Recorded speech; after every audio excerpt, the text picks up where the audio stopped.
கொஞ்சம் சும்மா இருக்கியா? சும்மா இருக்க மாட்டாவன் பத்தினி, சும்மா இருக்க முடியாது அவளால. படிதாண்டி விளையாடியே பழக்கப்பட்டவ அவ. பெண்களை நம்பாதே. நான் இவளை நம்புறேன். எனக்கு அது போதும். இந்த மாதிரிலாம் பேசும்போது மனக்கண்ணாடியில் முகத்தை பார்க்கணும்.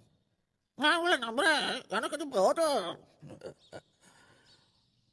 பெண்ணை நம்பி பிறந்த போதே தொப்புள் கொடிகள் அறுபடுமே. மண்ணை நம்பும் மாமரம் ஒரு நாள் மாபெரும் புயலில் வேறறுமே. உன்னை நம்பும் உறுப்புகள் கூட ஒரு பொழுது உன்னை கைவிடுமே. இதில் பெண்ணை மட்டும் நம்பும் நம்பகம் பிணநாள் வரையில் பின்வருமா? கவிதை நல்லா இருக்கு. நீங்க எழுதினதா? நான் எழுத வேண்டியதில்லை, சொன்னாலே வரும்.